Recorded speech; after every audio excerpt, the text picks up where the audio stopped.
नमस्कार साथियों, मैं हूं Pramod Kumar Kandwal intensive spiritual group से। इस ब्रह्मांड में अनगिनत गैलेक्सीज हैं, आकाश गंगाएं हैं। कोई बहुत छोटी हैं, कोई बहुत बड़ी हैं।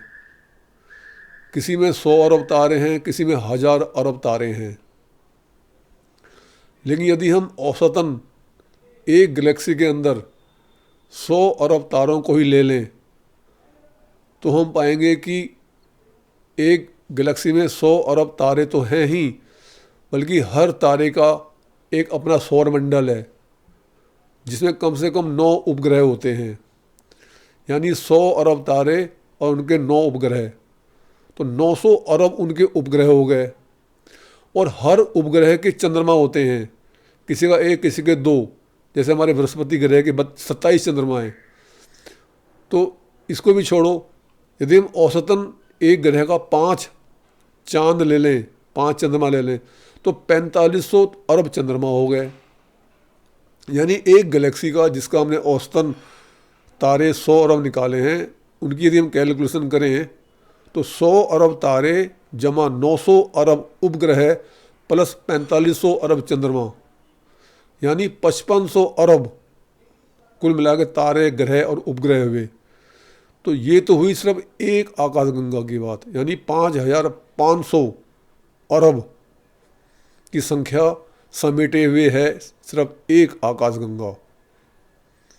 जबकि इस ब्रह्मांड के अंदर ये अनुमान लगाया जाता है कि 2 से लेकर के 4 ट्रिलियन गैलेक्सीज हैं। इसका भी हम औसत निकालें, 3 ट्रिलियन ले लें। 3 ट्रिलियन मतलब 1 ट्रिलियन में 50 लाख करोड़ होते हैं, यानी 3 के अंदर हो गए 150 लाख करोड़। तो अब सबकी यदि हम कैलकुलेशन करेंगे तो 150 लाख करोड़ को जब हम एक आकाशगंगा का जो औसत हमने निकाला था 5500 अरब, तो यानी 150 लाख करोड़ को जब हम 5500 अरब से गुणा करेंगे तो 8,25,000 लाख करोड़ आएगा, या 8,25,000 लाख अरब करोड़ आएगा। इतनी गणित तो मेरा भी नहीं है, दोनों में से कोई एक फिगर हो सकती है। यदि हम कम से कम फिगर को भी ले लें 8,25,000 लाख करोड़, तो ये संख्या भी दिमाग से, उसकी कल्पना से एकदम परे है। तो ये इतना बड़ा ब्रह्मांड है, और इतने बड़े ब्रह्मांड को भी ये कहा जाता है कि यह सिर्फ 5% ही है। एनीवे, तो इतने बड़े ब्रह्मांड को चलाने के लिए परमपिता परमात्मा ने अनेकों फोर्स यहाँ पे प्रोवाइड किए हैं, जिनके अंदर 4 फोर्स बहुत ही महत्वपूर्ण है। आप जानते हैं, जैसे gravitational force, strong nuclear force, weak nuclear force और इलेक्ट्रोमैग्नेटिक फोर्स। ये 4 महत्वपूर्ण फोर्स हैं। फोर्स तो और भी डार्क एनर्जी है, डार्क मैटर है, ये अन्य प्रकार से हेल्प करते हैं, लेकिन 4 ये फोर्स हैं, ये पूरे ब्रह्मांड को चला रही हैं। इतने बड़े अखिल ब्रह्मांड को, जिसकी कोई कल्पना ही नहीं की जा सकती। हमारे ग्रंथ योग वशिष्ठ में लिखा हुआ है कि जितने तारे हैं, उन जितनी भी उनकी पृथ्वी है, हर एक तारे की पृथ्वी है, यानी ग्रह हैं, और उन सब में जीवन है। हम तो आज तक खोज नहीं पाए, आइडिया लगाते हैं कि यूएफओ है, एलियन है, लेकिन हमारे ग्रंथ कहते हैं कि हर तारे में भी जीवन है, ग्रह में भी जीवन, यानी हर तारे में, हर सूर्य में जीवन है।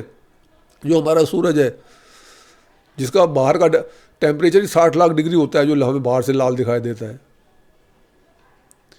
तो उनका कहना है कि तारे में भी जीवन है। अभी सोचते होंगे इतनी गर्मी में जीवन कैसे हो सकता है? क्यों नहीं हो सकता?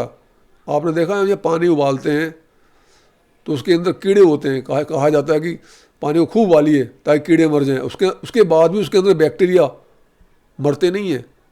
तो इस बात का उदाहरण है, एग्जाम्पल है कि उबलते हुए पानी में भी जब बैक्टीरिया शेष रह सकते हैं, तो वो वहाँ पर भी सूर्य में भी व्यक्ति होंगे। तो वो अलग बात है कि इस प्रकार से हार्ड मास के नहीं होंगे।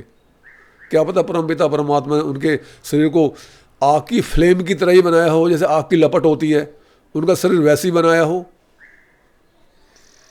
कोई प्रभु तो कुछ भी कर सकते हैं ना। तो हर जगह जीवन है। तो ये 4 जो फोर्स हैं, ये 4 फोर्स इस ब्रह्मांड को चलाने के लिए उत्तरदायी है। तो अब ये जो 5% की जो प्रकृति है, इतनी विशाल होने के बाद भी ये 5% के आसपास है।